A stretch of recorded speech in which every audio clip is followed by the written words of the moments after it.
1990년대에 아주 재미있는 책이 하나 나왔는데요. 1990년대에 메릴린 하키라는 분이 두 개의 책을 썼습니다. 그 하나는 가게에 흐르는 저주를 끊어야 산다. 메릴린 하키의 생각에는 우리 각 가정마다 저주가 흐른다고 생각했습니다. 그래서 그 저주를 끊어야만 제대로 된 삶을 살 수 있다라고 1990년대 중반에 귀한 책을 썼습니다. 그 책이 우리나라에 센세이션을 일으켰고, 그리고 얼마 지나지 않아서 이분이 또 이런 책을 썼습니다. 가게에 흐르는 저주를 축복으로 바꾸신 하나님. 한 곳에서는 가게에 흐르는 저주가 있으니 끊어야만 한다고 생각했고, 또 한쪽에서는 그 저주마저도 하나님께서 축복으로 바꾸신다라고 하는 내용의 글을 쓴 겁니다. 이 책을 읽으면서 여러 가지 생각을 많이 했습니다. 정말 가게에 각 가정마다 흐르는 저주가 있을까? 반대로 가정마다 하나님의 은혜, 그 흐르는 은혜가 있을까라는 생각을 1990년대 그 책을 읽으면서 참 많이 했었습니다. 어느 정도는 맞는 얘기 같기도 하고 꼭 맞는 것 같지는 않기도 합니다만, 분명한 거는 어느 정도 일정 부분 우리 가문에 가정마다 흐르는 독특한 저주든 은혜든 흐르는 것이 있을 것이다라는 그런 생각을 하기에 이르렀습니다. 영국의 프로그램 중에 You are what you eat 이라는 프로그램이 있습니다. 그건 뭐냐면 어떤 사람이 살이 엄청나게 쪘는데 그 사람 살찐 원인을 분석하면서 일주일 동안 뭘 먹는지를 다 모아봤습니다. 그날 월요일 날 먹은 거를 다 먹는 만큼을 사다가 놓고, 화요일 날 먹는 것만큼을 사다 놓고, 일주일 동안을 먹는 만큼을 다 사다가 큰 탁자에다가 먹는 거를 다 올려놨더니 이 사람이 먹는 거는 햄버거나 아니면 소세지나 그런 것들만 온통 먹으니까 위에 있는 걸 봤더니 전부 다 노란한 거. 보면 본인도 보면서 놀라는 그런 것들을 쌓아놨습니다. 내가 이걸 먹는다고? 그런데 일주일 동안 그걸 먹고 2주 먹고 한 달 먹고 1년을 먹으니까 그 먹은 것이 내가 되는 겁니다. You are what you eat. 너는 네가 먹는 거에 의해서 결정된다. 그런 뜻입니다. 일주일 동안 먹는 양이 그러니까 당연히 내가 그런 사람이 되는 겁니다. 그래서 처방하는 의사가 나와서 그 사람이 일주일 동안 먹어야 될 다른 것들을 다른 테이블에다가 쌓아놨습니다. 월요일에는 이거 먹고 화요일에는 이거 먹고 그걸 쭉 쌓아놨더니 좀 전에 보았던 구역질 나는 노란 똥과 같은 것들만 쌓여있던 데에서 채소와 다른 것들이 쫙 쌓여있으면서 보기에도 아름다운 굉장히 좋은 것들이 쭉 쌓였습니다. 일단은 보기에 훨씬 더 좋습니다. 그걸 먹게 했습니다. 일주일 동안 먹고 나서 몸무게를 재고 몸을 다시 봤습니다. 한 달을 먹여놓고 다시 한번 봤습니다. 그랬더니 놀라운 일이 벌어졌습니다. 그렇게 했더니 한 달 후에 이 사람이 살이 쭉 빠지고 피를 검사했더니 건강한 육체로 바뀐 겁니다. 그걸 보면서 많이 생각했습니다. You are what you eat. 너는 네가 먹는 대로 결정되는 거다. 여러분, 우리 가정에 무엇이 자리 잡느냐에 따라서 우리 가정이 달라지는 겁니다. 자녀들은 내가 무엇을 주느냐에 따라서 자녀들의 삶이 바뀌고 자녀들의 갈 길이 바뀌는 거지. 자녀들이 어느 날 뚝 떨어져서 이상한 사람이 되거나 어느 날 뚝 떨어져서 귀한 사람이 되거나 그러지 않습니다. 부모가 어떻게 가르치느냐, 부모가 어떤 생각을 가지고 사느냐에 따라서 자녀들의 삶이 달라지는 겁니다. 우리가 잘 아는 얘기 한번 해볼까요? 어떤 책에 이런 얘기가 있어서 많은 목사님들이 이거를 많이 인용을 했었습니다. 오늘 그걸 제가 찾아왔습니다. 19세기에 막스 주크라고 하는 사람이, 미국 사람이 있었습니다. 이 사람은, 막스 주크는 술주정뱅이에다가 이 사람은 범죄자입니다. 일생의 대부분을 감옥에서 살았고 술주정뱅이여가지고 알코올 중독이어가지고 그렇게 살았던 사람입니다. 그 사람이 낳은 자녀를 추적해봤습니다. 이거를 추적하는 시점에서 보니까 560명의 자녀를 낳았는데 560명의 자녀를 추적해봤더니 310명이 거지로 죽었고 150명이 범죄자가 되었는데 그 중에 150명 중에 7명이 살인을 저질렀고 100명이 주정뱅이로 살았고 그 가문의 여자들 쭉 추적해봤더니 여자들의 절반이 창녀로 살았습니다.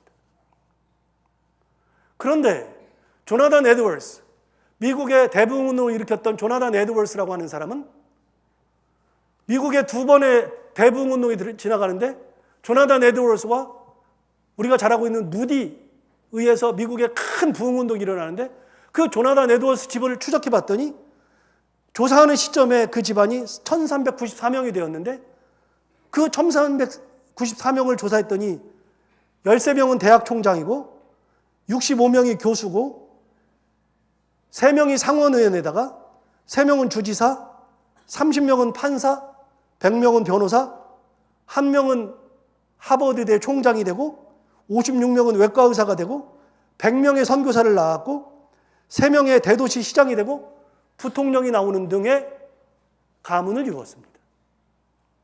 조나단 에드워즈는 그는 평생을 미국의 부흥운동을 위해서 살았던 사람입니다. 평생을 하나님의 말씀을 붙들고 살았던 사람입니다. 그런 조나단 에드워즈의 가문에 흐르는 것은 하나님의 은혜의 놀라운 흐름이 그곳에 있었고 막 주크라고 하는 사람은 술주정뱅이에다가 범죄자로 살았던 그는 그 가문이 모두가 다 그런 가문으로 흐르는 것을 볼 수 있습니다. 그래서 비록 메릴린 하키가 말했던 가문에 흐르는 저주가 있는지 없는지 저는 잘 모르지만 상당 부분은 가문에는 저주도 흐르고 가문에는 은혜도 흐른다는 것. 여러분 우리가 우리 자녀들을 무엇로 키우느냐? 하나님의 은혜로 키우느냐? 그래서 어머니가 아이가 잠을 잘 때 그 아이의 방에 들어가서 아이가 깰지 안 깰지도 모르는 그 순간에 아이의 머리에다 손을 얹고 기도하는 부모, 그 아이는 절대로 잘못되지 않는 거죠. 하나님의 은혜가 흘러내리니까 부모가 가지고 있는 그 신앙, 찬송의 신앙이 자녀에게 이어지고 그 찬송을 가졌던 그 자녀는 하나님의 은혜로 찬송하며 살면서 하나님의 은혜의 삶을 살아가는. 여러분, 저는 많은 경우에 무당 가문에서 무당이 나온다는 것을 알았습니다. 무당 가문에서는 무당 외의 사람들이 나오기가 너무나도 힘이 듭니다.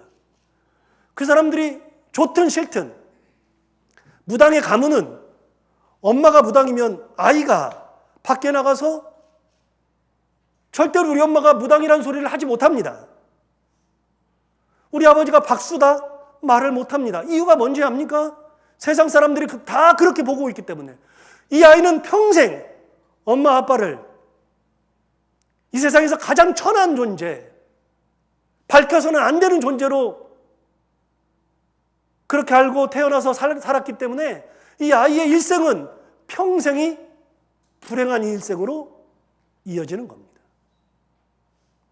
여러분 그거 못 느낍니까? 요즘 저는 텔레비전을 보면서 굉장히 마음이 불편합니다. 왜 불편하냐면 희한하게 예능하는 사람들이 자기 자녀들을 예능인으로 데뷔를 시켜요. 그러다 보니까 아예 예능인이 아니었던 아이들은 예능인으로 데뷔하는데 너무나도 시간도 걸리고 힘도 들고 어려운데 자기 아버지가 예능인이고 탤런트고 가수고 그러니까 자기 자녀를 거기다가 막 꽂아 넣어서 막 해요. 볼 때마다 얼마나 마음이 불편한지 모릅니다. 우리의 기회를 다 뺏는 것 같아서, 우리 자녀들의 기회를 다 뺏는 것 같아서. 그런데 여러분, 한 가지 생각해 보면 부모가 그 길을 가니까 자녀들도 가는 겁니다. 대장장이의 자녀들은 나도 모르게 대장장이의 길을 가는 거고요. 여러분, 부모가 어떤 일을 하느냐, 어떤 생각을 가지고 사느냐에 따라서 우리의 자녀들의 미래가 결정되는 겁니다. 오늘 본문에 다윗의 삶이 나오는데 다윗이 하나님 앞에 성전을 지어드린다 그랬더니 하나님께서 너는 안 돼. 너는 피를 흘렸으니까 안 돼. 그렇게 말씀하셨지만 그걸로 끝이 아니라 네가 나를 위해서 집을 지어줘. 아니, 네가 나를 위해서 집을 지어줄 수는 없어. 네가 피를 흘렸으니까 많이 집을 지어줄 수는 없어. 그러나 너의 아들이 너를 대신해서 집을 지을 거야. 그러면서 뭐라 그러세요? 네가 나를 위해서 집을 짓겠다고? 아니, 내가 너를 위해서 집을 지어줄게라고 말씀하시는 장면이잖아요. 유명한 장면이잖아요. 우리가 하나님을 위해서 집을 지어준다 그랬을 때 하나님께서는 우리의 집을 지어주신다는 겁니다. 우리가 사는 집이 아니라 믿음의 가문을 만들어 주신다는 거죠. 그래서 하나님 뭐라고 말씀하셨어요? 솔로몬에게 이 아이에게는 내가 아버지가 될 거다라고 말씀하셨습니다. 여러분, 솔로몬이 뭘 했습니까? 솔로몬이 한 게 아무것도 없습니다. 솔로몬은 아버지의 뒤를 이어서 왕이 된 것뿐입니다. 솔로몬이 언제 아버지 저에게 믿음의 가문을 주십시오. 제가 그렇게 살게 해 주십시오. 한 적이 없습니다. 그 아버지가 다윗이 하나님을 위해서 그렇게 헌신하려고 했을 때, 마음을 드리려고 했을 때 하나님께서 그의 마음을 받으시고 그의 자녀에게 내가 그의 아버지가 되게 해주겠다. 끊어지지 않게 해주겠다. 여러분, 하나님의 은혜가 다윗으로부터 솔로몬에게 이어지는 겁니다. 여러분, 요나단의 이야기를 아십니까? 요나단이 다윗을 사랑했습니다. 요나단이 다윗을 사랑해서 요나단이 자기가 왕위에 올라야 됨에도 불구하고 자기 자리를 양보해 줬습니다. 다윗에게 양보를 해주고 요나단은 나중에 아버지랑 죽었습니다. 그렇게 죽었을 때 다윗이 왕이 되었을 때 가장 먼저 한 일 중에 하나가 뭐냐면 요나단, 나를 친구로 만들어주고 내 목숨을 살려주고 나에게 양보해주고 나에게 귀한 것을 주었던 요나단, 그에게 자녀가 있는지 찾아봐라. 찾아봤더니 무비보셋이라는 자녀가 있습니다. 그 무비보셋은 그 아버지 요나단과 그의 할아버지 사울이 길보아 성 전투할 때 거기에서 둘이 한꺼번에 죽었을 때에 그 무비보셋의 유모가 5살 된 아이를 데리고 피신을 해야 되는데 피신할 때 빨리 가야 되는데 갈 수가 없으니까 들쳐업고 막 뛰다가 아이를 놓쳐서 그 아이가 떨어져가지고 평생 발을 한쪽을 못 쓰는 불구로 살았습니다. 한 발을 절었습니다. 그렇게 해서 평생을 도망 다니고 그렇게 살았던 무비보셋이 어느 날 다윗이 요나단, 나에게 은혜를 베풀었던 요나단의 자녀를 찾아봐라. 찾아봤더니 무비보셋이 있는 겁니다. 데려와라. 데려와서 무비보셋에게 말합니다. 너는 평생 나랑 같이 밥을 먹자. 너는 이제부터는 내 자식과 똑같아서 밥을 먹자. 내 식탁에서 떠나지 말아라. 나랑 같이 밥을 먹자. 그랬더니 무비보셋이 말합니다.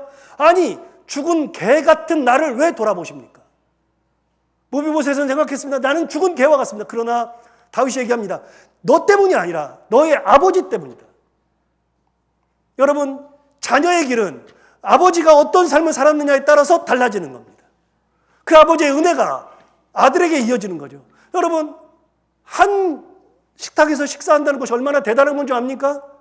여러분, 그건 정말 대단한 겁니다. 아무나 못합니다. 여러분은 저랑 같이 식사하는 분이 몇 분이나 되십니까? 저랑 같이 식사하기도 힘들잖아요. 그런데 매일 저랑 밥 먹는 애가 있습니다. 여기에 있는 우리 아이 하나 있잖아요. 매일 같이 밥을 먹습니다. 근데 밥 먹는 게 얼마나 대단하냐면요. 여러분, 제가 뭔 줄 잘못해도 여러분들이 목사님 그게 뭐예요? 그런 말도 못하잖아요. 얘는 수시로 저한테 말하고 그래요. 저를 혼내기도 하고 아무렇게나 말해요. 그래도 아무런 마음에 거리낌이 없어요. 누구만요?